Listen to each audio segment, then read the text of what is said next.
I'm into a field which is insurance industry, wherein you don't get results every day, and it's a very long drawn process, and which creates a lot of stress.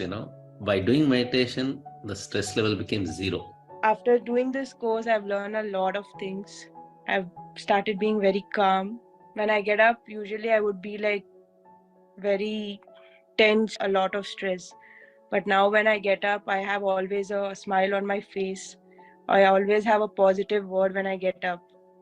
That is the best thing which I experience every morning now after doing meditation. I've been struggling for past 5 to 6 years, because of our belief systems. There wasn't clarity about certain important decisions that I had to make in my life. And during this 40 days, I realized that this is it. And I think I'm able to make that decision. So I'm very, very grateful for that clarity.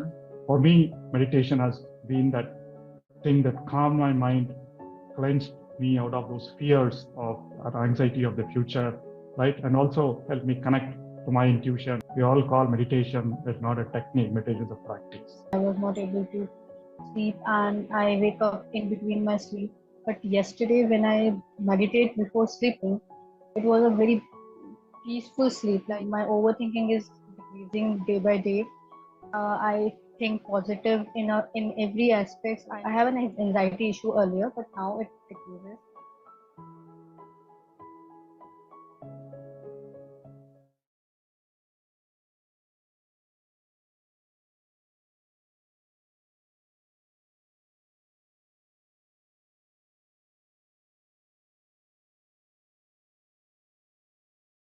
Friends and masters, happy morning or evening. Welcome to day 31. Today we'll listen more about emotional quotient, emotional intelligence. And with this, I will hand it over to Chandra sir. Welcome, Chandra sir.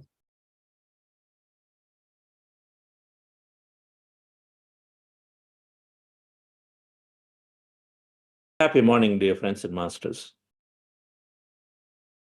Great afternoon and evening.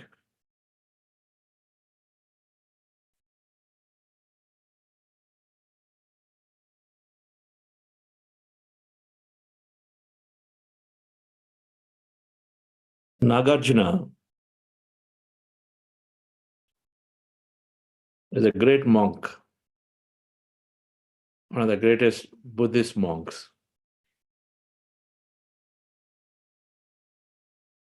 Who propagated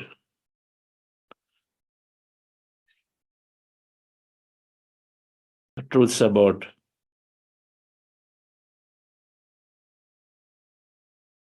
the middle path and all of that Gautama Buddha started off, but in his own way.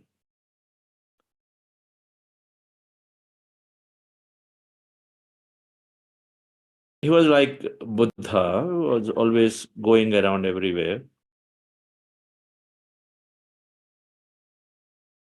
trying to wake people up, whoever he comes across.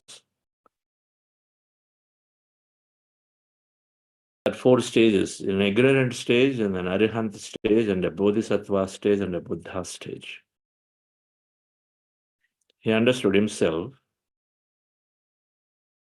that everyone must be woken up to understand the knowledge that experience is temporary. So why get attached to something? Experience and move on.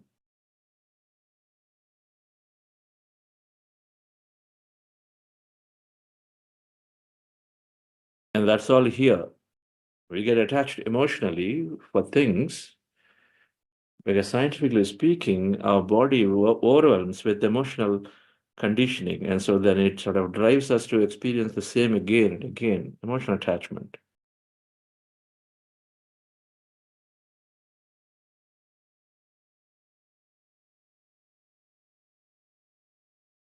So then this whole training of the mind to constantly look into ourselves.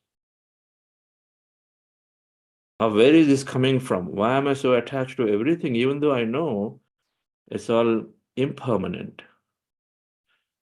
Quantum physics says that everything out there is energy, and that matter is so little that everything must be very, very impermanent. The matter is so tiny, and it's all energy by default, including the electrons and neutrons that we think are the cause of the matter, but they're found to be energy by default, and they become matter with certain conditions that disappear, otherwise go back to energy. Then it's got to be then a reality that is there, which must be a temporary reality. Observation causing it, and then if I remove my observation, it disappears.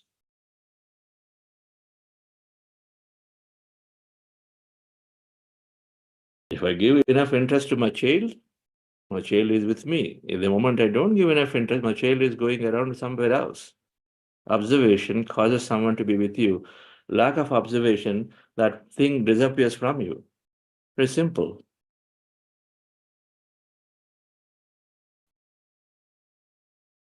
So the Nagarjuna is a great monk and always was traveling around in the most simplest fashion, something all these yogis have done. In those times, it must have been requirement. They demonstrated fundamentally, whether you see Shirdi Sai Baba, who was there in the early years, early part of the century, they demonstrated the highest level of simplicity, that you can lead your life, you can be happy. The pursuit of the entire life is about happiness. By the way, many such things came about in the global conference event. Multiple speakers talked about, if the pursuit is about happiness, you can have it now.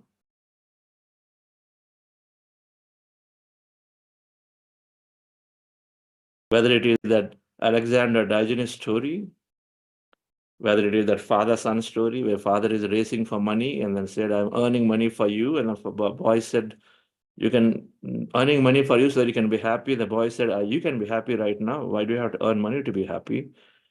All of that are there. Simplified stories are there. So Nagarjuna, in a very, very down-to-earth, most simplest fashion, you just would have a loincloth. You just go around.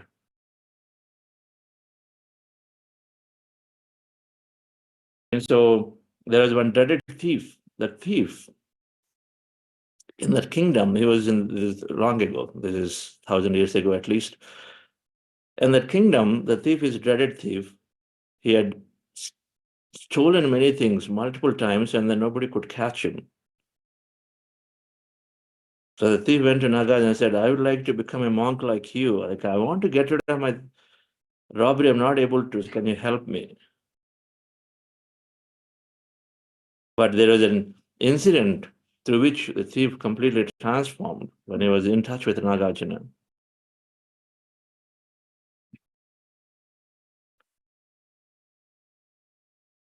Nagarjuna was going, he went to the kingdom, many kings, and all of them would always wanted his time to spend with him to understand this simple but powerful spiritual knowledge. So one day he goes into this kingdom, and then the queen has always been very fascinated with his simplicity, his profound wisdom.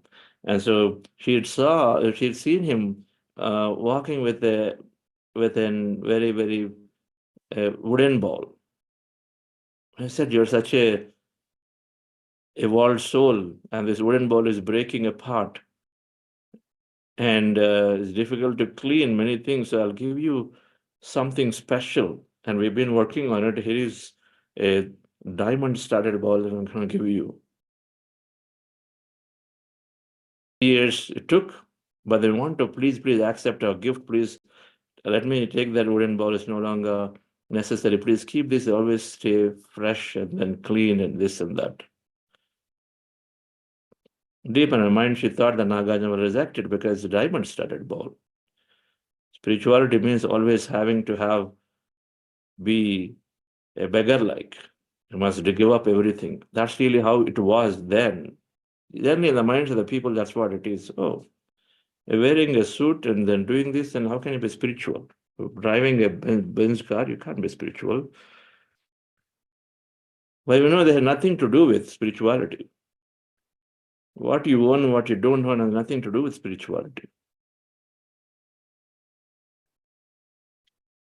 How much you attached, how much not attached is what everything to do with spirituality. How much considerate you are and not considerate is about spirituality. Considerate about everything around.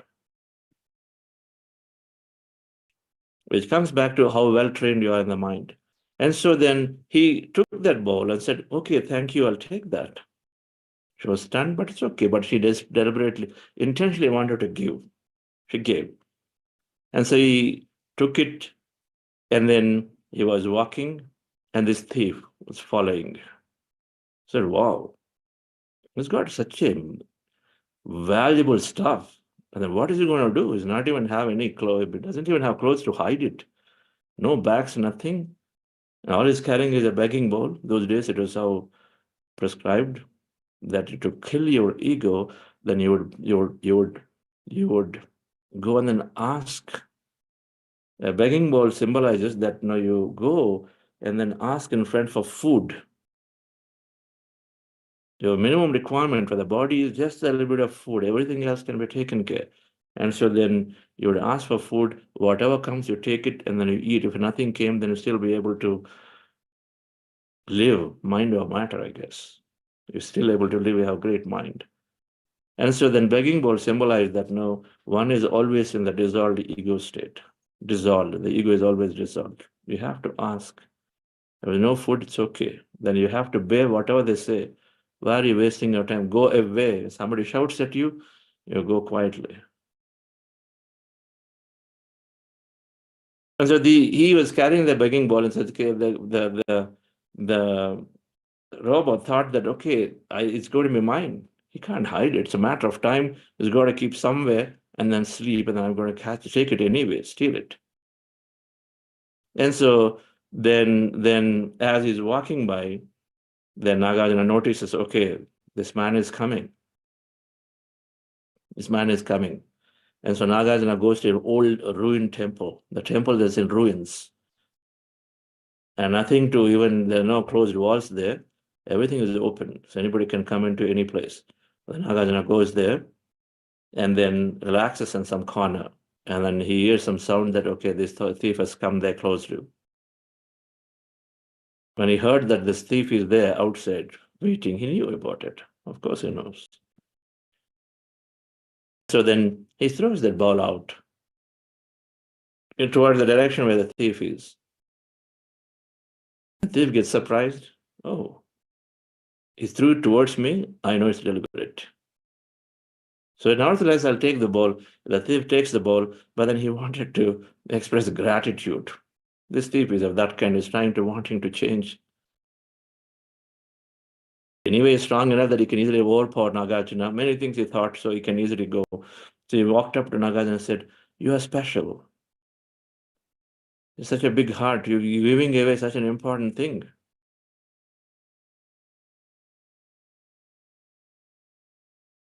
I wanted to just tell you, thank you. You're different than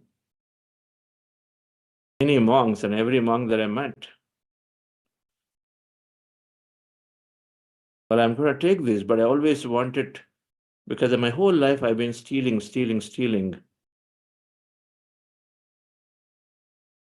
And then I wanted to be calm like you because you were such a great position, but you didn't even care for it. You simply threw it out. And you didn't even care for it. In fact, you told me, I threw it out so that you can go within, or you come in. I threw it out so that you can come in.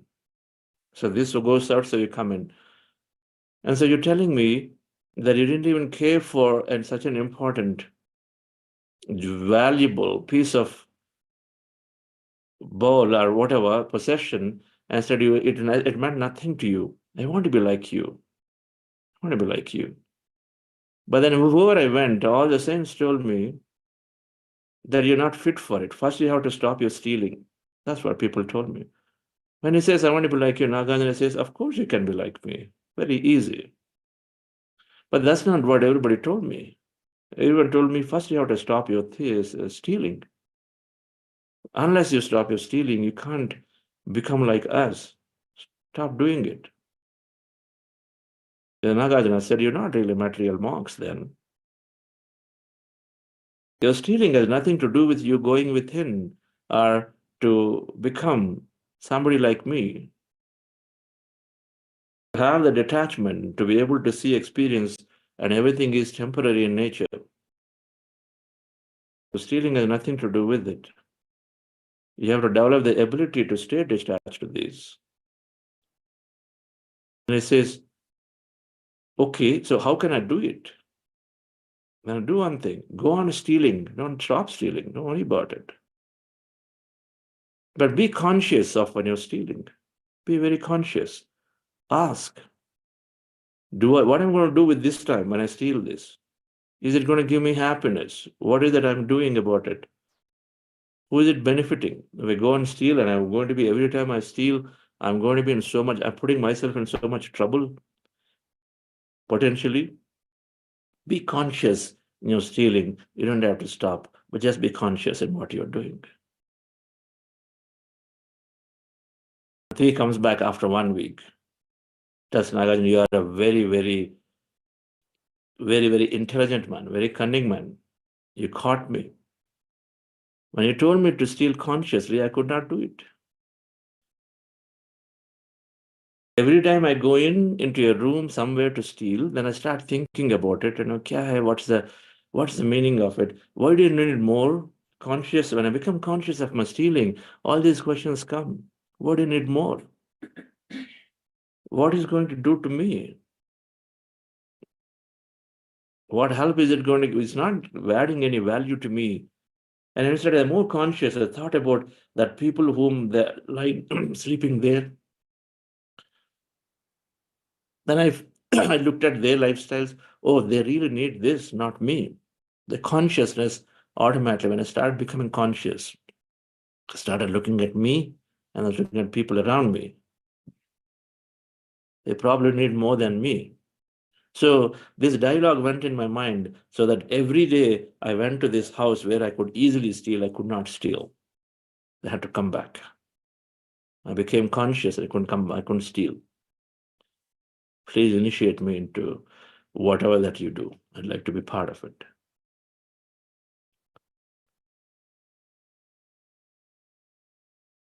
Every one of us can become a Nagarjuna. All of us have imperfections. The imperfections will go away when we start taking this practice and become very, very aware and conscious. Awareness is the beginning of how we can stay detached to anything. Awareness is essential. To become conscious, to see, why am I doing what am I doing? You become a little bit conscious.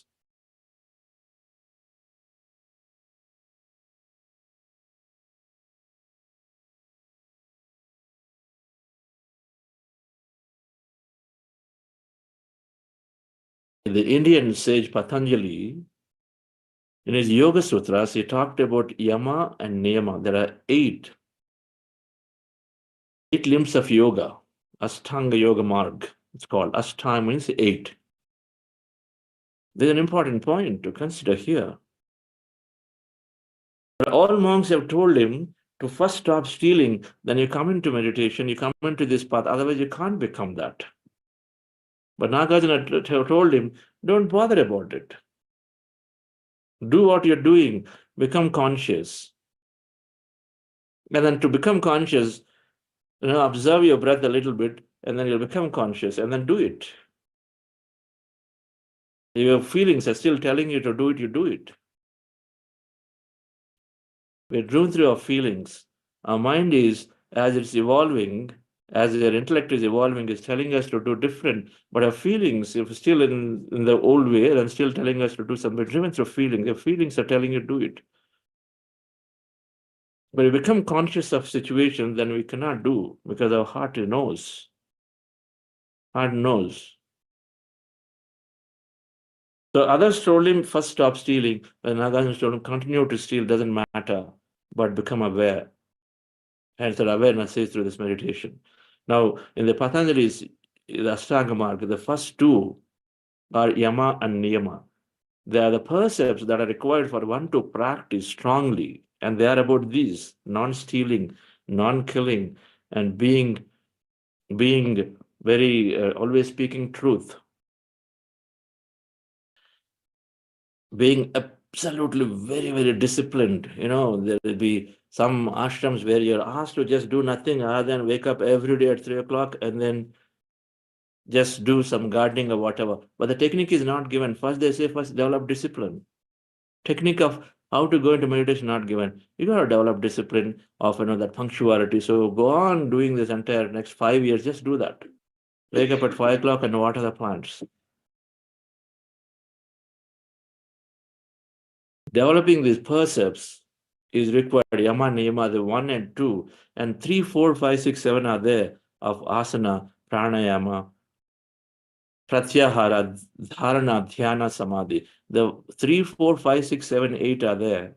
They start from just sitting down and then observing the breath and then going into the inward sensory perceptions and then observing them and then going into all the vipassana stage. Now, many people got stuck in 1 and 2. I think first you have to become very truthful in the way you speak. You have to be non-violent. As I said, all of them you develop first and then only come into meditation to take this path. Patriji said, keep them aside. Just jump in to do meditation. Become more aware, that always become very easy. Just in the case of that thief and Nagarjuna. So imperfections are there, dear friends, in each of us, but then we all are absolutely eligible to be the greatest Buddha. We all can absolutely have our experience. We all can be in the present moment to experience what we are being with, and then simply let go of it in the next moment to move on to the next and next. We don't get attached to it. I remember before my meditation days, vacation, you finish vacation, or whenever you went out for somewhere, something with a family vacation, family party with friends, you come back after 3 days and 5 days of moments, you come back, and it used to be a struggle to stay away from that old memories. When you do an India vacation, go from US to India and come back after a month, you go back, oh my God, so all the time you're thinking, feeling so bad, why you sat there, now you're gone back to US, leaving your entire family, and all the fun stuff that happens. There's a struggle to get detached. We were still there all the time, still behind. That attachment was so much. Not understood then, but to understand now that become present moment. Moment is there. Meditation helps us to see that where you are, everything is a greater family. It helps us to be coming to the present moment, stay detached to, and so that you can have more experiences in the moment than to live of the past. Awareness is fundamental, dear friends, to be emotionally intelligent. And breath mindfulness meditation is a great process. Nothing more simpler than that, to be developing that kind of awareness, which leads us towards conscious living. Let's go into meditation once again, friends. Relax yourself, sit comfortably. We are practicing breath mindfulness meditation. Our goal is to be in an empty state of mind for as long as we can. We do this by simply observing our breath. Let me put the slide.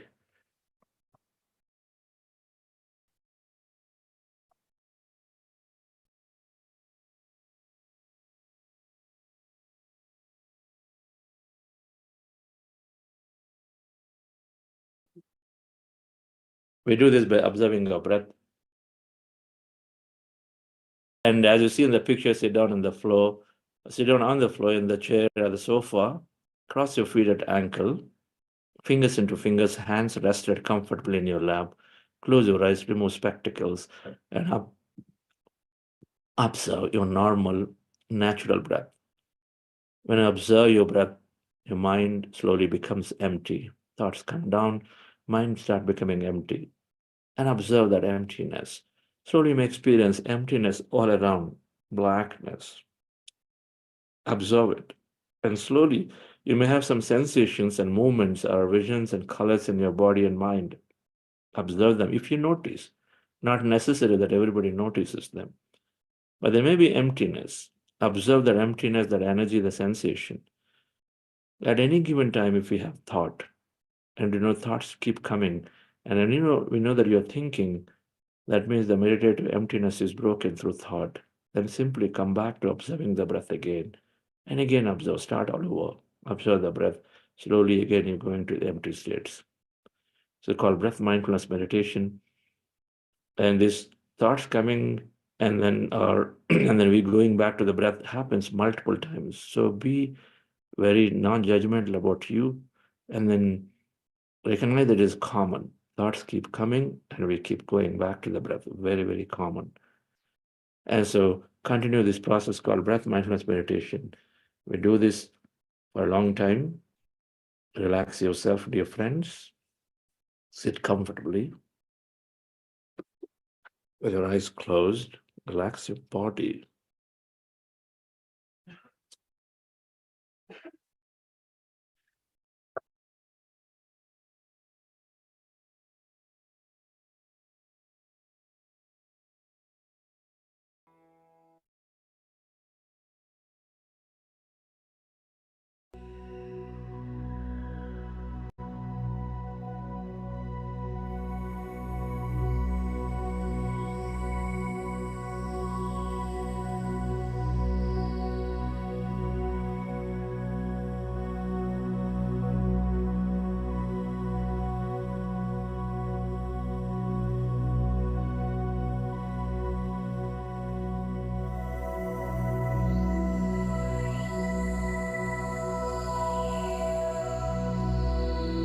Become aware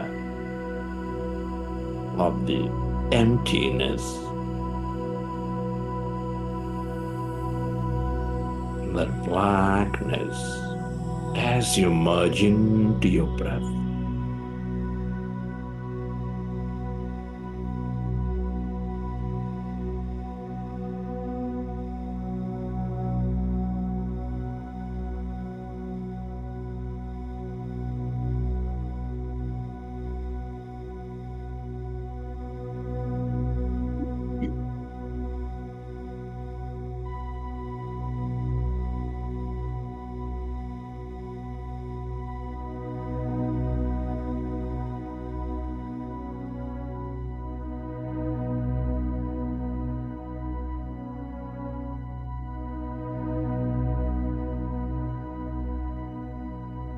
Allow yourself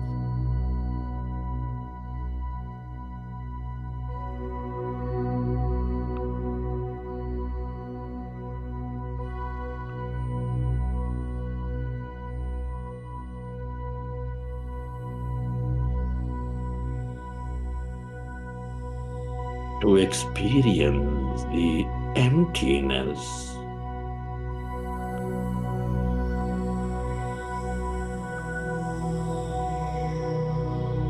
inside of you, all around you.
all emptiness is energy.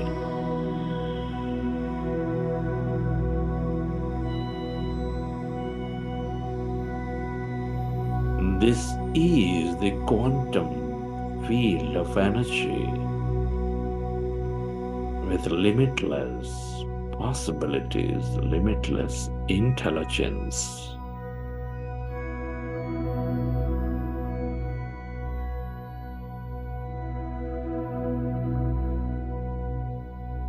The more you are with it,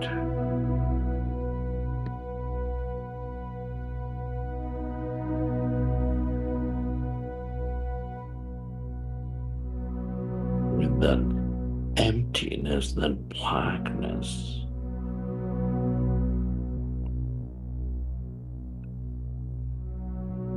the more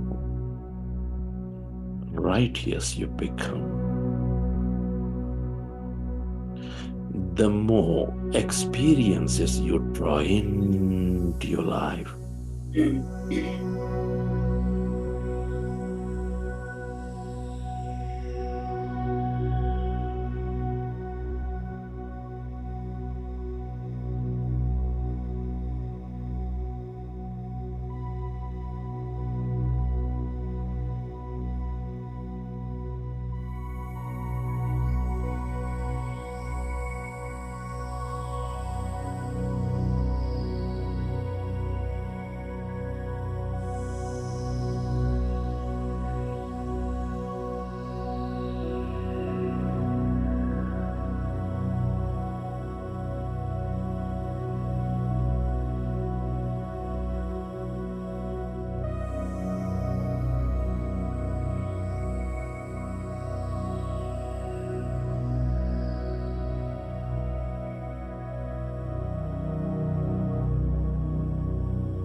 Allow yourself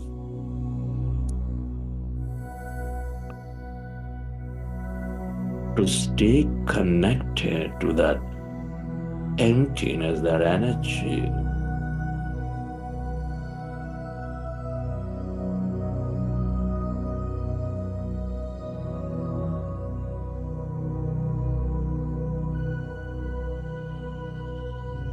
This is the field of unlimited.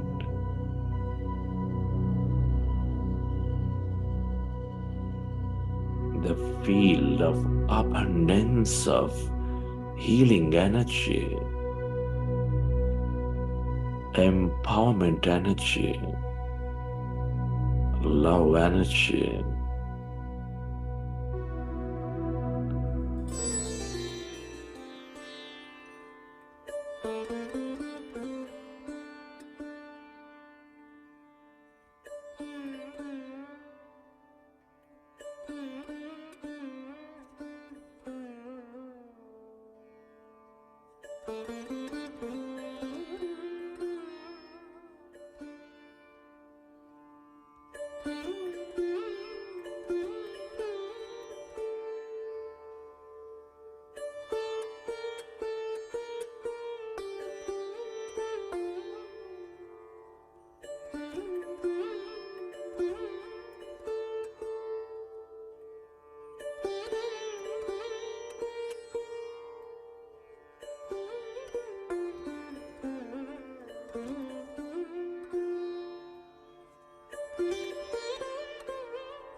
Allow yourself to merge into the emptiness of yourself.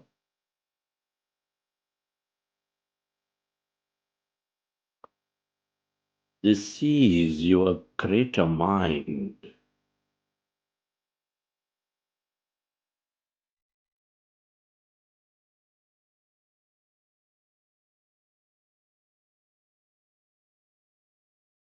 Everybody and everything are connected in this field of energy.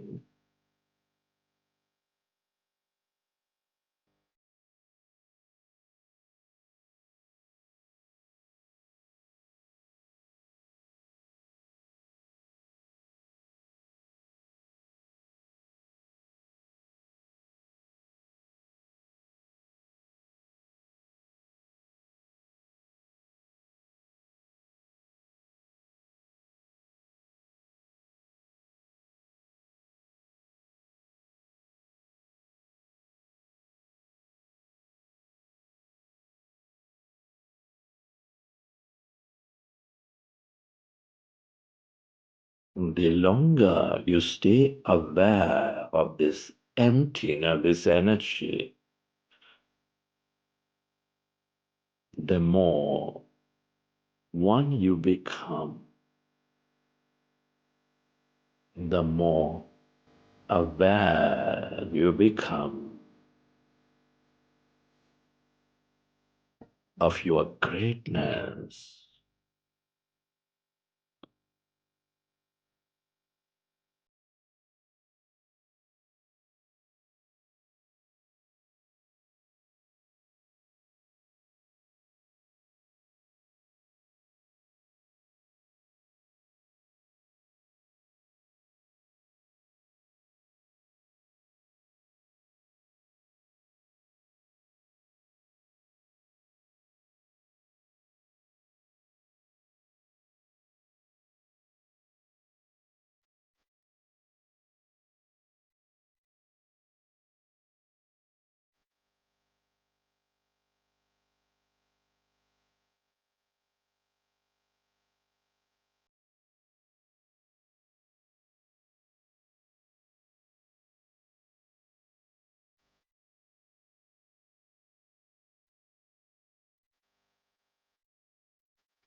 Instead of receive or share.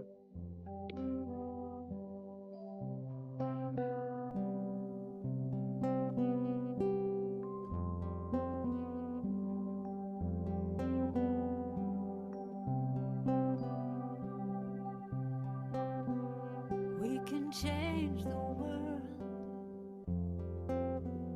one heart at a time. We can change the world one heart at a time.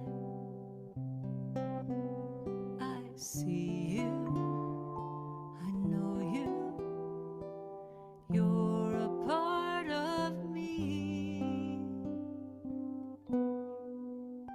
We can change the world one heart at a time.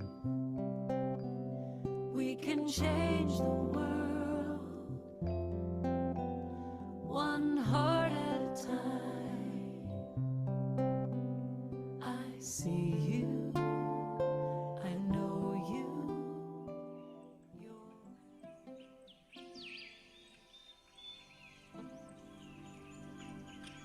Recollect your experiences from the session. How did you feel? What did you see?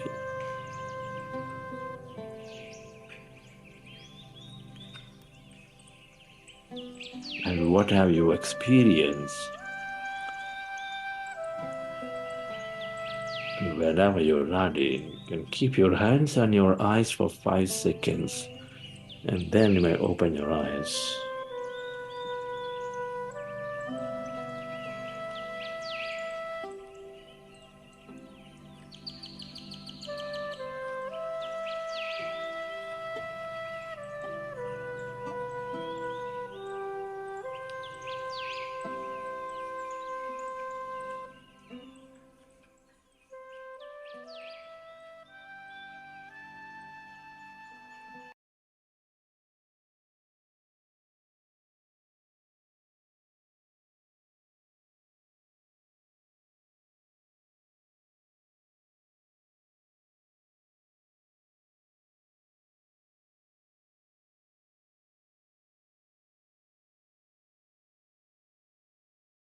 Okay, dear friends, hope you enjoy the session.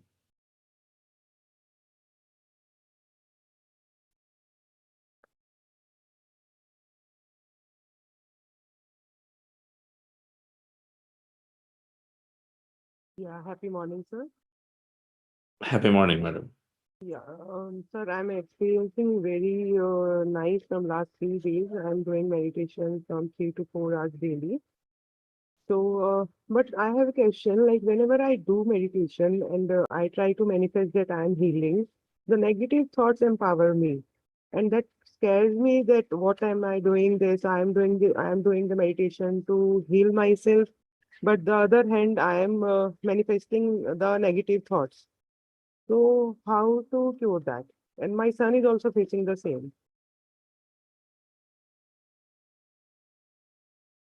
We become more aware of our negative thought, madam, as we meditate and as we build more awareness. And so then we have greater opportunity to move away from them. Okay, sir. When we're not meditating, those thoughts were there anyway. So we're no better. And then here we only gotten better and better to move away from them. Okay. Okay, sir. And so it is natural that in our daily course of life, so we are getting these negative thoughts and we're worried that will this also manifest. That's what is happening always. But now you are reducing the negative thought lesser and lesser and lesser. Okay. Okay, sir. So are we not manifesting them when we are when the negative thoughts comes during the meditation?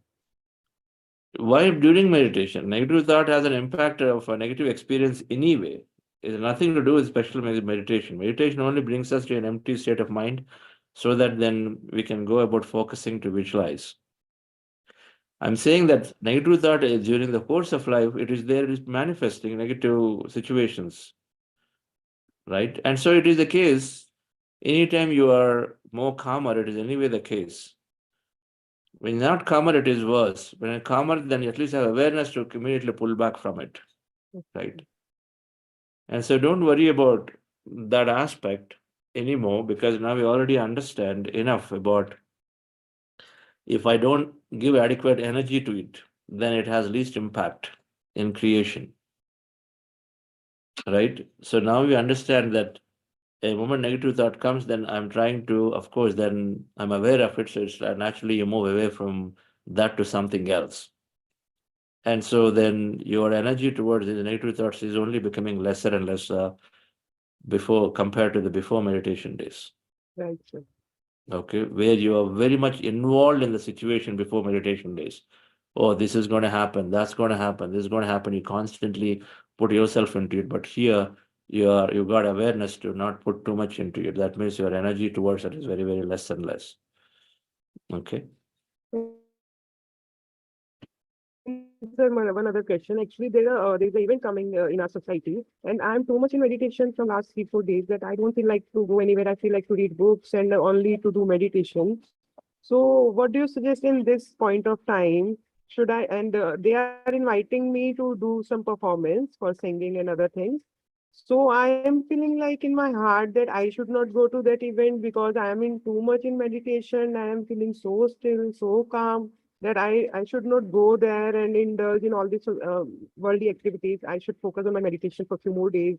And when I become calm, then I can go there and do my activities. So what is your say in this? Madam, we all have a period of intense sadhana practice where we feel like we do more of the meditation, more of reading, more of satsangs. Do that. Have a constant companion to discuss. One of the facilitators from our groups can help. Constantly engage with them. Do what you feel. It is very natural that the feeling that you have is natural for many when we are in this path to know more, because it's so fascinating, it is so interesting, so calming, and it is absolutely fine. Do more, continue to do what you feel like, and no problem. But have continuously have engagement with a facilitator or some other meditator. The state comes to everybody. For some period, we don't show interest towards other things, and then we are really want to practice and progress in this path. But there will be a point where you will recognize and you will come back and then live fully in everything. Your performance will become very, very beautiful for you. And then you will experience everything back again beautifully. Thank you, sir. Thank you so much. Okay. I'm going to take one more. We have some concept to discuss about emotional intelligence. Erumalogy.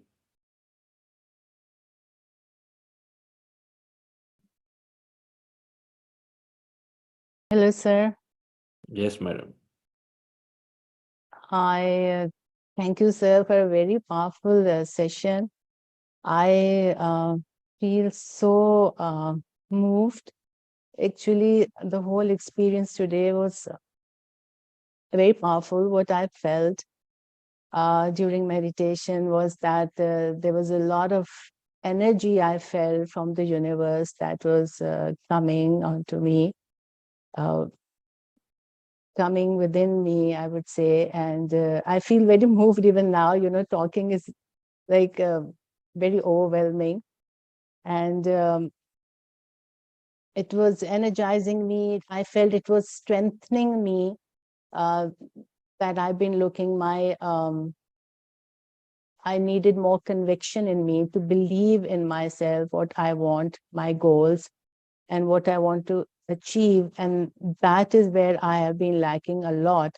And this whole program, this whole meditation sessions have been giving me a lot of power actually to believe in those every day, because what I have been looking for is a whole change in my life. And I feel gradually that the hurdles that I felt that are, blocking me are one by one, I feel that they are being removed. They are sort of, going away. And I had a lot of, those limiting beliefs also. I feel that those are also clearing. I feel my mind is like, clearing up a lot. So yes, thank you so much. I feel so grateful to you and everyone, your team and everyone, for conducting this wonderful program. And I feel so lucky to have come across it at the time when I needed this, at the time when I really sort of looked towards something and the universe brought me, it gave me. It was like it gave me on a platter, like, here it is, and at the right time. So that's Thank how I'm you. feeling. Thank you. And that's how I'm feeling at the moment. I'm Great. feeling very overwhelmed at the moment with all that energy within me that I'm feeling. Yes. These are called synchronicities that are in a path to continuously help us to tell that we are in the path, we are in the right path. Continue. It happens in any goals we have, any visions we want, dreams we have to pursue. We need something to tell us that we are in the path.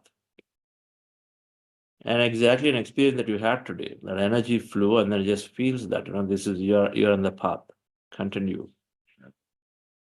Meditation gives that strength, that synchronicity keeps bringing us, puts us in front of us that we are aware. Suddenly, a friend is coming and then telling, hey, and they give you a story, and the story makes you so inspired and then connects you to your current project or cause and feel assured that, yes, I'm on the path. These are essential. It's a wonderful feeling because it's giving me that vision that I have, and it's clearing that. Actually, it's getting cleared gradually, and there is hope. Of course, there's hope for me that I see now. I see that. And I Yes. would also like to say, sir, that I would like to stay connected with you. And I don't know at the moment how that is going to be possible, because there are boundaries. I feel those boundaries at the moment. But I really would like to stay connected with the energy that you have, that energy that you have, that I felt from the very first day. Madam, boundaries are in our mind. I know. So just attend these sessions and then become a facilitator. Do some service, take up some service, whatever that is best that you have. Let's have some interactions and then take up something we're connected pretty actively, closely. Okay. That's all it is. Thank you. Take that. Yes, and then there is so much work that you can do and then you are going to do for sure. I'm sure. Bound to happen. Thank you. That is what I felt during the session, that, that power was to do something great. Thank you, sir. Thank you very much. Thank you. I'm going to come to rest of you raised hands, friends. I want to really cover this concept, very important. This train moves and we have these days go by. And this 40 days, first part of the 3-part series of 40 days that we're introducing. And so we have some concepts that we want to cover. Knowledge is precursor experience. We know these, then we understand, and so we know how to be in any given situation better than the way we were before. So emotional intelligence is EQ. Meditation is developing a lot of it. Programs, normally people at the end of 40 days, 80% and more are telling us that they are getting better emotionally, a better regulation. They are a better person than before. So we're understanding this. And then in the first 3 weeks, in the week 3, in the week 2 of this program, we talked about emotional intelligence, 5 parameters. I'm doing a little recap, and we covered 3 parameters in there.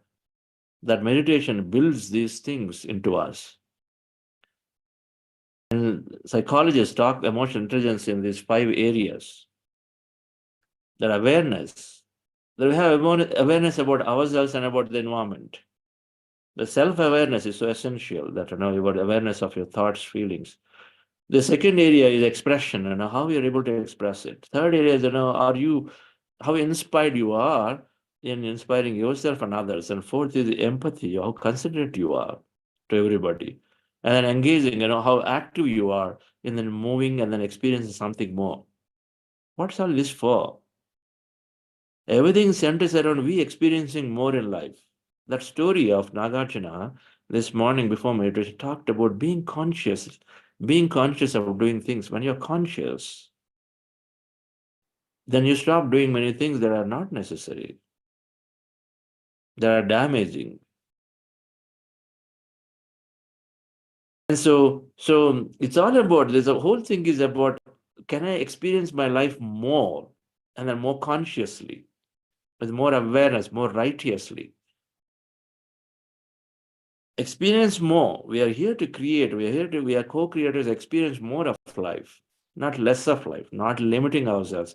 More of life, but consciously, more righteously, with minimum consequences to others, because we are, as much as we have the right to live, we have the right for the plants to live, the animals to live, everyone else to live. So we are conscious about our living. We are conscious creators, not reckless creators. And emotional intelligence helps us to be very conscious with everything around. So awareness, expression, inspiration, empathy, and engaging are the 5 areas that meditation significantly improves in all. We improve in all these areas, and so then we become better with everything around. We talked about self-awareness in that master class in second week. We said we become more aware of our thoughts and feelings, and so then our reactions, and we are moment to moment, we know how we are reacting. So we move from reaction to response. That are the essence of this whole awareness, is that we no longer react. Instead, we've got that momentary control of our body, reacting aggressively or feeling sad about situations. That reaction no longer is there. Instead, we've gotten awareness, and then we've gotten that learning, doing, being session Monday I mentioned. In a given situation, we got awareness. So instead of reacting, we respond. We say patiently, we wait. We are cool. We no longer run away from situations. We are cool. We're staying there. That is a different response we take.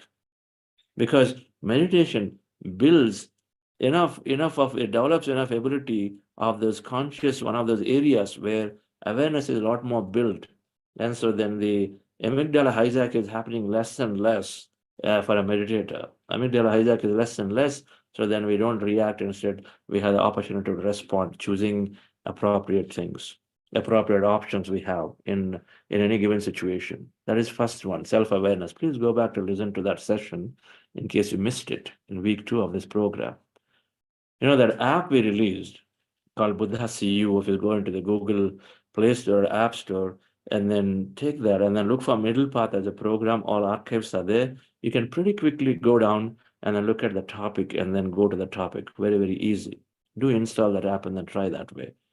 Otherwise, YouTube, you're figuring it out to know which day and all of that, but here you can go and research and find the topic. The second thing is expression. Self-expression is, when you become aware, then you're no longer, doing knee-jerk reactions. So you start becoming more confident about yourself. And so then you start expressing. Meditation, we read this, that amygdala is shrinking, the fear center. The fear center is shrinking. So then less fear, so more courage to express. Life is a lot about expression, expressing our feelings, our thoughts in beautiful ways, not in a way arrogantly. So meditation builds a lot of expression. We become more balanced in the way we say things, but we communicate. We no longer hold back. It's important we communicate. Earlier, we were always holding ourselves back, thinking and trying to manage people. We don't manage anymore. The essence of this quality that we develop is that we stop managing people. You really want to check yourself. Are you still managing? Are you still trying to please people? That drains our energy, and that we hold ourselves back. What do we got to lose? Why do we have to manage situations? If not this job, something else. And if they don't understand today, they're sure going to understand 10 days later, 1 month later, our sincere intentions of helping somebody get better. Our sincere intentions of we wanting to get better by always expressing what we like to do. And so this whole self-expression is about being truthful, being in balanced state, but expressing, not holding ourselves back. Self-expression is to express, giving feedback, for example, feedback genuinely, because you're interested genuinely in somebody's growth. You're giving feedback with a genuine interest.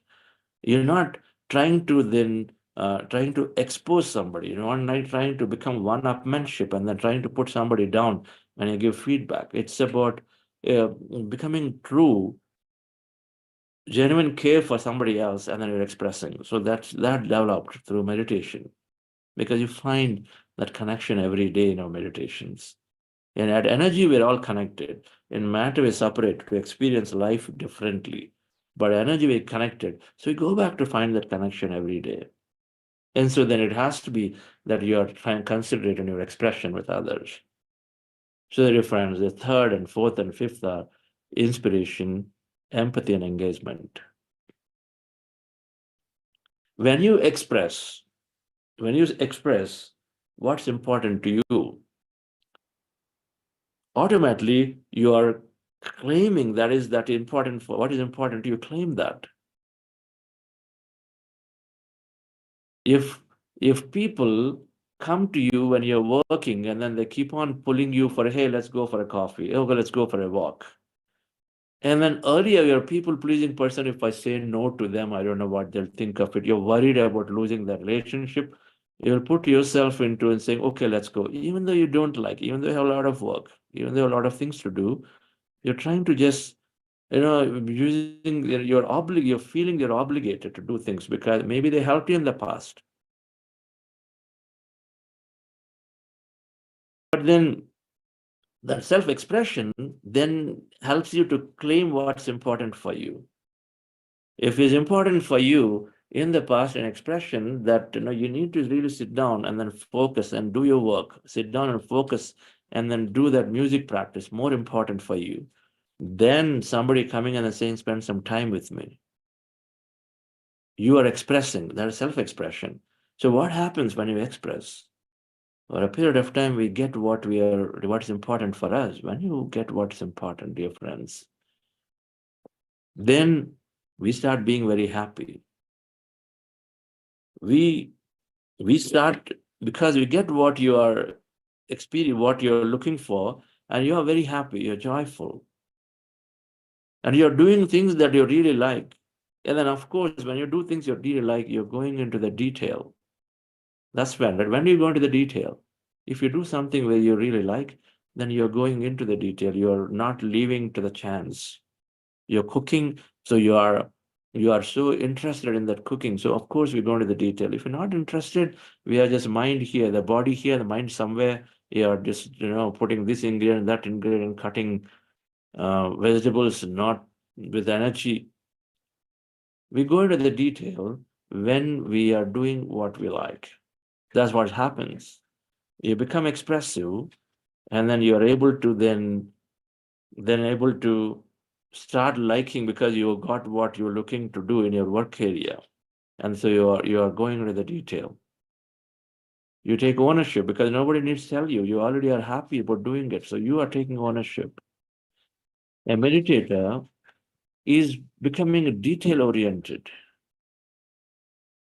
You get what you inspect, not what you expect.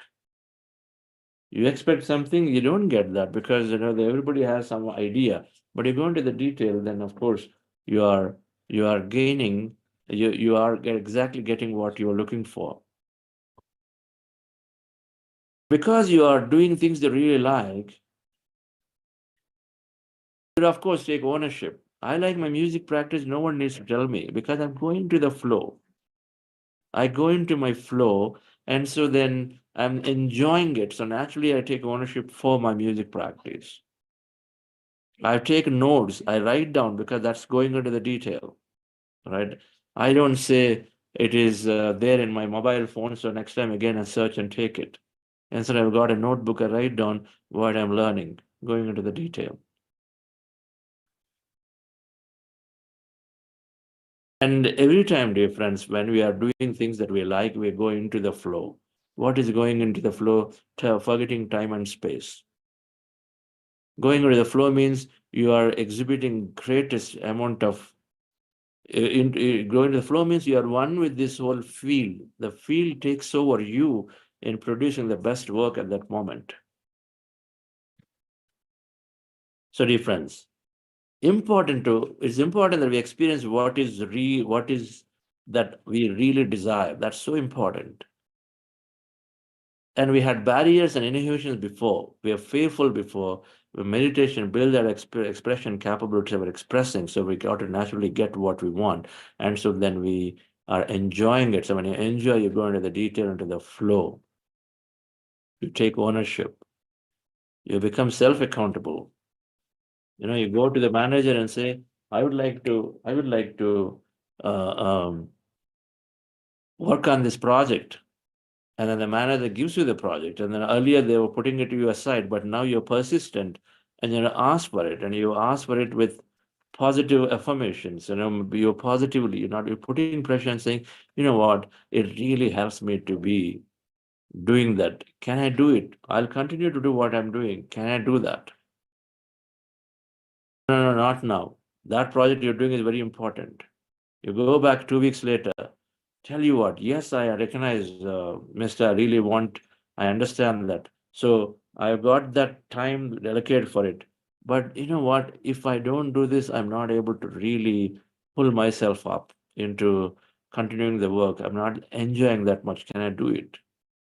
Earlier, you're worried that if I pursue a second time, a third time, manager may brand me and say he's more selfish. But now you're not worried about it. You have enough strength to ask for it, because when you genuinely are interested in what about your interest, it is all the consciousness is there helping you. You also have courage to say, in case they brand you, it is okay. You always have an alternate job. If they are going to put you into difficulty in this job, you're not worried anymore. There are so many jobs out there. It's your choice. It's not their choice. It's your choice.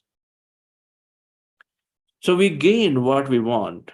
Try it out. You gain what you want, dear friends. You make changes that are necessary towards what you really love to do.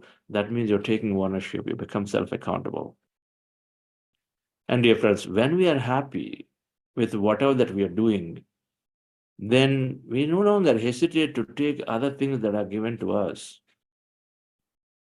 A hobby, a person who loves to do photography as a hobby or a passion, and if they have an opportunity every now and then to give them the time for themselves, and then that is sufficient to power them for the entire week. If every week they've got an opportunity to go and do the photography, and they know that it fills them with so much joy, then they don't mind anymore taking up anything else.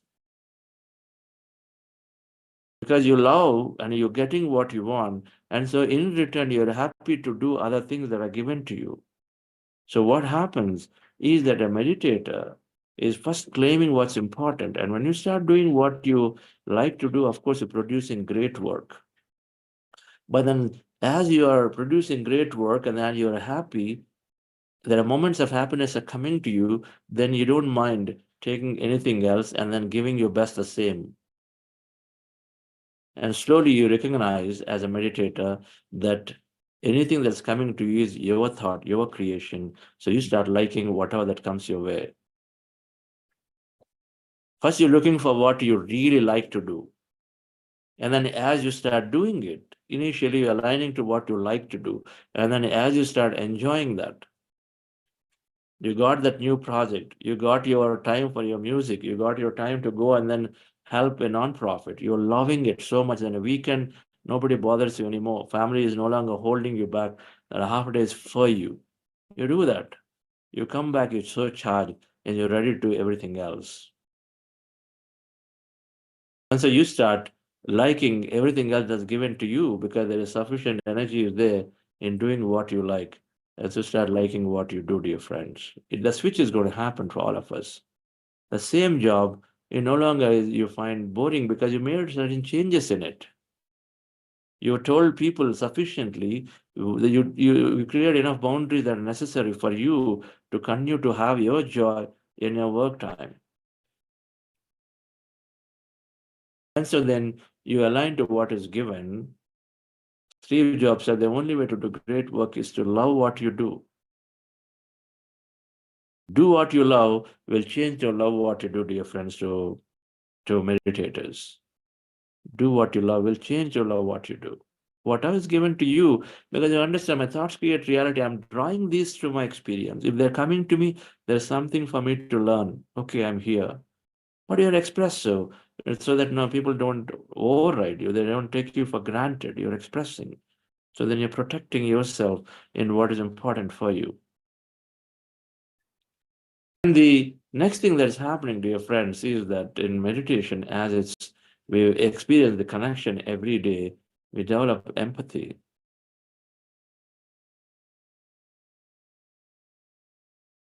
We develop empathy it builds so much empathy into, as you are aware, like that story of that thief. When he became conscious, he started looking at, say, earlier he was madly, he just want more and more and more. And at workplace earlier, oh, my bonus, my performance, me meeting deadlines, my targets, everything is me, me, me. And so you're not even bothered about whether others are able to come along with you or not. You're just very, very shrewd in doing your things. But as a meditator, you become more conscious and is seeing, hey, I can run at 100 miles per hour, but my team comes only at 30 miles. Collectively, we're not even going to get there anyway. Then that awareness comes, conscious, and saying, wait a minute, I need to slow down and help others. You become empathetic. You become empathetic, you start becoming more considerate. Why? Because with meditation, we are finding the connection every day. In energy, we are connected, so you find that connection.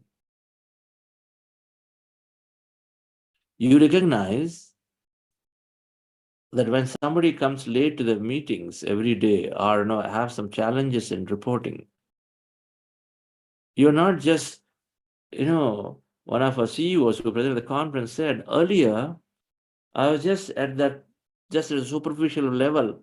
When somebody comes, I can do, okay, fine, you did it great. If someone said I didn't do, I would label and say, oh, this person is constantly coming and say, can't do. And I always think, who else I can give this work because he can't do.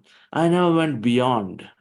When they say I can't do it 2 times and 3 times and a 4th time, I never went beyond to see what is the problem. I simply judge this person or simply this person cannot do, and then I moved on to find who is the next best person I can give. But I never went beyond. But with meditation, dear friends, we become empathetic. We go beyond. We sit down and ask, come, what's the challenge? I notice you're coming to work late last few days. How can I help you? You go beyond, dear friends. You find the true connection. That's what we do to our close friends and immediate relatives, but we extend that to everybody. There's got to be a challenge. Maybe there is a challenge. And so then we look in the moment we understand it, then of course, then we no longer judge the person. Instead, we're trying to support the best possible way. Empathy is developed, so we no longer blame, instead we're trying to accommodate. A meditative manager is accommodating. A meditative tech lead is accommodating his team members or her team members. Not trying to be always, self-centered, is looking at and saying, how can I help others? Because in my happiness is there, and my goals are met when everybody else together are able to perform and then meet. You understand the big picture. So a meditator will change from what is in it for me to what is in it for others at every moment. Beginning of a great dream work. A meditator is producing his best, going into the details, so you become inspiration to everybody. You inspire others automatically. People come to you and say, in meetings, when people give comments, you're calm in taking and say, okay, somebody gives comment, you're calm. And when there is heavy work is there, you're calm, and then you're calmly doing it. Tomorrow is a deadline, but you're not super excited, worried about it, making comments. You're not saying, oh, too much is there for me. All those are trying to sympathize yourself from others. When work is heavy, a true meditator is calm, composed. No tantrums, no body gestures and postures and trying to show that, okay, I've got just too much on me. That means they're agitated from inside. But a meditator is calmly doing it and saying, okay, let's see what happens. I may meet, I may not meet, so what? But they're continuing. So they inspire people and say, hey, what is this reason for your calmness? My meditation. Okay. Somebody made comment about your work, you're not bothered about it? No, I took it. I only understanding the depth of what they're trying to do. They may not have the ability to express very well, like everyone else. And so I'm okay. I see the essence of what the comment is. I took the essence, not the words. So you become inspiration. You become inspiration. And then if the meditator becomes very, very empathetic, as they know that they too have had their challenges in the past. So people have challenges, they're not labeling them, judging them. Instead, they're going beyond and then trying to understand and see how they can genuinely help. No complaints, no judgments to your friends. When you are here, that means you are empathetic about others. We have our goals. Goals have to be met, no doubt. But what we want to see is whether that colleague is genuinely giving their effort. That's what they want to see. You measure the sincerity and seriousness of our efforts to put in. If I got a difficult project and difficult thing that I have to learn a lot, and I'm struggling to learn, and so that I'm not able to produce good quality of work, you brand them and say, you're not producing quality of work, you're not fit for it, then that's one thing. Then you give them a poor performance rating, sorry, then that person is now growing. Instead, you look at it and say, is the person sincere enough to make an attempt to learn? Is sincere enough to making that attempt to learn? That means not wasting time, not trying to blame, not trying to escape. Instead, sincerely there, wanting to learn, showing that. Seriously there, that means regularity is there. They're trying their best every day. They're coming and then doing it. When they are there, dear friends, we look at and say that when you have your attention, then manifestation is going to happen eventually. Where you place your attention there, the energy flows, manifestation should happen. If not today, it's going to happen. That deal may not come this quarter, it's going to come next quarter. Is it sincerely being tracked and followed through is what you have to see. But this is where the leaders, if you are a meditative leader, you have the strength to see if the person is not able to go forward further, maybe they misaligned to their capability, and you identify that and change that. But first you be empathetic and then understanding you're only measuring the sincerity and seriousness, not the output of it. And just by having that empathy, just by having that arm around the person, and then asking the questions is sufficient for people to get motivated, to move forward and then learn more and do more for you. When we are empathetic, we are absolutely allowing for failures to happen. People are not scared about trying new things. You are allowing innovation to happen. An empathetic manager means that they are allowing small failures to happen there. Somebody gives a report differently, you don't question and say, hey, you're not hesitated. You say, oh, you tried something new, let me look at it. It may not be meeting your criteria, but that they tried something new. And so you are encouraging failures to happen because you're empathetic. And so, dear friends, when we are empathetic, automatically team members are coming to us and they are confiding in us. They are trying to express their challenges because they know that you care. And they gain trust in you. That's the beginning of a great leadership. that you genuinely care, and that is sufficient. They sense it. And then you have the trust of the members around you for you to go forward and then engage. You are as good as a team. The more people you have around you, the more strength you have to do more. The less you have, the more individual you can do. The more individual you are in your capacity. And so then your experience multiply, you know that. Your experience multiply. You can think of dreaming to create wonders. So meditators become great leaders. From followers, they become leaders. They take initiatives. Every meditator is a leader. We are consciousness, so we got to be a great leader by ourselves. We are a great student, we're a great teacher, a great follower, we're a great leader. We do both roles all the time. But we discover the leadership in us, and then we take the responsibility, we take initiatives. We go away from blame, oh, government is not doing anything. We take initiative and say, what can I do? There's no water. So can I take initiative? Can I reduce my consumption in some way so that it helps to add to that, helps to increase the water bed? Can I do recharge? Can I get that inner transformation? Can I teach meditation so that automatically it moves people from their desires to needs, sufficient, consumption becomes lesser? So we take initiatives. We don't simply be the problem. Instead, we start looking at solution. We are socializing, we're moving, and we are becoming a natural leader, dear friends. Emotional intelligence is to be able to socialize. No longer we are hiding ourselves in the closet or in a group. We no longer are sitting in a corner saying, no, I can't speak. You're expressive, coming out, putting your ideas forward there. That is sufficient, dear friends. So emotional intelligence, dear friends, is when it understood. Meditation is building all of this plenty.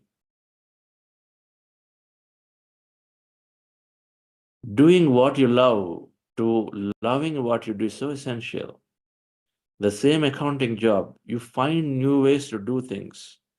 Since you made changes in your work, or you made changes in your evening time where you are moved towards your passion, and so then you come back looking for work to finish that so that you can go back to your passion again. So you're loving what you do, you no longer are dragging yourself to work. You find that with your expression, you change something, and so you're finding it to be more interesting.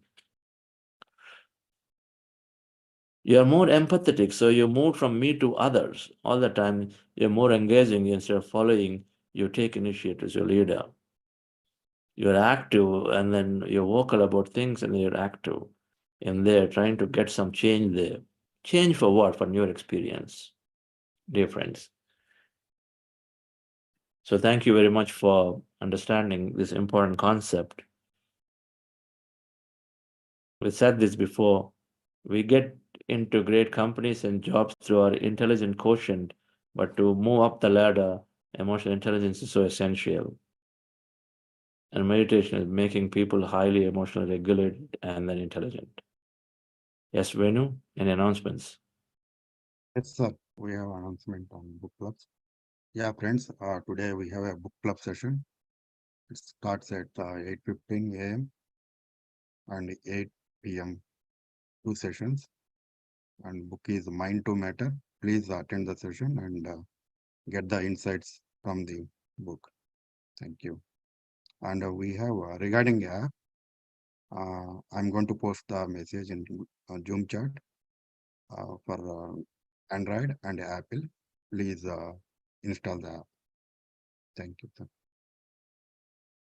All our programs are going to be available in this app called Buddha CEO that we launched. So whatever is free is continued to be available through the app. Whatever that you're able to do as our programs, they're all there in the app.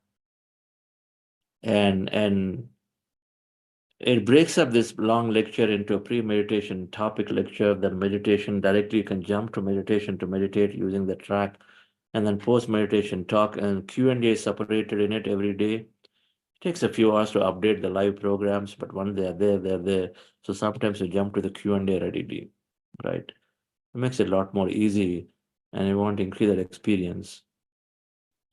Grateful to Quantum Coherence Technology, a partner who built this app for us, and that we are utilizing it, led by Sai and Rakesh, and we're going to bring that in one of these days into this program. Maybe this coming Saturday, we'll talk about all the features of the app and how it can help. Thank you, friends. Thank you very much. We will take the question from Madhav, and then we conclude for today. I am here nicely looking at the valley at Shimla, beautiful nature, trying to catch some unwinding myself with some of the members, with my children for the next few days. So I would like to really get out there as quickly as possible. Yes, Madhav. Yeah, very simple question maybe to you. So I started using my reading glasses from almost a year, right? So how can I basically, use the superpower, the meditation, and basically to fix, manifest simple thing. I don't say it is an ailment, as I'm 45 plus. Reading glasses are quite common. That's what I hear from many. But I want to be like anyone who is not wearing glasses. Participate.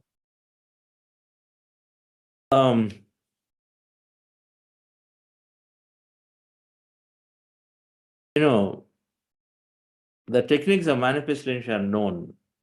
Visualizing and putting yourself in that sight of yourself without glasses, you're doing a few things. So you have to first understand what is that glasses. I'm talking from manifestation, then I'll come to other aspects. Without the glasses, what is that you cannot do that you really care to do? You have to be super inspired about it. Without the glasses, what is that you cannot do that is bothering you so much that you do that with the glasses, you're not really liking it. Instead, you want to do without glasses. You got to find that thing that inspires you. Then you'll be able to be, for example, let's say you are really caring, you are really interested in running. And then when you run, you are afraid that your glasses may fall. Running is some activity which you are afraid your glasses will fall. And you're not liking it. Your attention goes on the glasses while you are doing that activity. And you're bothered about it. But you really like that activity. Now that I say can be inspiring you. So that means without glasses, you should be able to see normally and then be able to do that activity and not worried about glass falling off. But the activity is so important for you, then you'll visualize, can you visualize and dream up and then bring up your experiences, your feelings greatly. And then you're moving biologically, getting the body to respond because you are inspired about that activity doing without the support of the glasses. So you need to find a few experiences that are that way, that you care for to do without your glasses. Okay, and you visualize and dream about. Now, a lot of times our eyesight gets supported. Eyesights are happening because we didn't want to look into the future, don't have clarity, clear understanding of the future. And so then enough damage happens that the eyes have gone into a specific state. Now, the more clarity you gain of the future, if the first sights that arrests degrading anymore. When you gain enough understanding of the future, when you released a lot of the blocks that we had about the future, about people and the situations around, then the degradation stops. And then improvements can come. Now, improvements can come depending on how strongly, as I said, that you can feel for it. You're passionate about it. If, for example, I wear glasses. Now, while I had the intentions, but I don't find discomfort in wearing my glass and doing my work. right? I wear my glasses and doing work. I don't find discomfort. It is not, I no longer find it, I'm not deeply interested to do the same activity without the glass. Because for me, to put so much energy towards something that's so limiting of an experience, I really don't care about it. So I carry myself with the glasses on. It doesn't bother me. To do the other way, I need to be so motivated, inspired, and I don't find any cause that is so motivating for me to do it without the glass, other than just simply showing and proving to somebody. I don't need that. Right? I don't need that. Right? So it's like that. We make our own choices of where I want to put my energy in manifesting, where I don't. Okay. But everything is possible. And if you find a strong enough cause that you want to be you're inspired about, I'm sure you're going to power your way through and then continuously learn more and then release yourself of any future that you ever felt or feeling about that is difficult, not possible, and then any of those thoughts have to disappear for the I to become free and the body and that part to be free. Okay. And then visualize. Thank you very much. The other concepts like dark room, if you go into a dark room for 3 to 5 days, totally dark room, and then meditate, full of meditation whole day, and then not see anything at all, but then support the eye sufficiently with the 3 to 5 days of dark room activity. And I've heard some of the meditators say that their eyesight significantly improves, so you can try that. But dark room means dark room. People have to come and then give you food in the dark room. You don't really go out into the even bathroom windows. You have to make it dark so that you're just all doing everything in the dark room for 3 to 5 days, and it can help significantly. Significant acceleration of eyesight getting better is what we know of and we heard. I haven't experienced myself, but I did hear that people have dramatically improved their vision when they did these dark room meditations for long. Okay. Yeah. Thank you very much. Okay. I know hands have raised, but I really want to go, dear friends. Let me, I don't know if I can show you if this is my backdrop. I think I have to drop this off, but doesn't matter. Virtual background. That's my window and the valley overlooking the whole Shimla area. Beautiful sight to be seeing this. So let me go, Jayavardhan. You raised hand before also. What is there? Sir, I just have a simple question. During meditation, sometimes my water is coming out of from my ears. And what is the reason behind it? And not most of the time, sometimes it may come. No reasons to look for. Don't look for reasons. During meditation, anything can happen. Yes, sir. Anything can happen. I can just say all of it as healing, healing at various levels of the bodies. And sweat can come if sometimes the water comes out from the ears if there is too much. Many reasons. Let me not even say it. Water comes from ice. You know that, right? Sometimes water comes from Yes, ice. sir. So not crying. I'm saying just water comes when you're too much cold is there. The nose blood comes through the ice. There are many ways why things happen in a body, and so is the case in meditation. Many things can happen, and all that you can say it as is healing experience. Take it as healing experience of various things that are happening for you. Continue. Let it happen. Don't stop your meditation. Okay. Okay, friends. So thank you all. We look forward to again. We see you tomorrow at 8 o'clock again, and we continue these conversations this week. We're into the 5th week, isn't it? 5th week. 5th week, sir. Yes. So we are discussing about advanced health concepts, advanced emotional intelligence concepts this week about PQ and IQ. So we'll continue to have these engagements. So thank you. See you all tomorrow.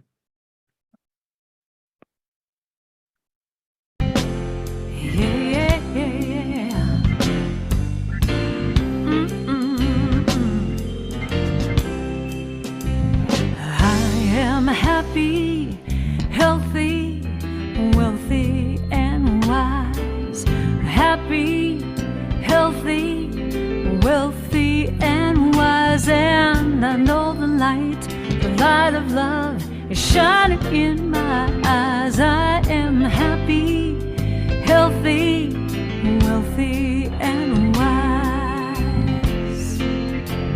Yes, I am. I am happy, healthy, wealthy, and wise. Happy, healthy, wealthy, and wise. And I know the light of love is shining in my eyes. I am happy. Namaste, madam. Tomorrow I would like you to share your experience of doing live translation of Hindi. Tomorrow. In the event, you did something wonderful. Madam did live translation of the program of the global conference. Amazing job she did. We'll listen to you tomorrow. Okay? Go ahead, say something. Your voice is breaking.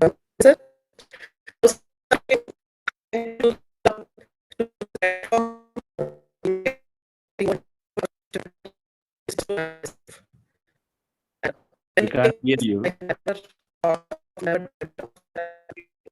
No. Your voice is breaking, madam. Totally breaking. So anyway, so tomorrow. No. See you. Bye, everybody. Thank you all.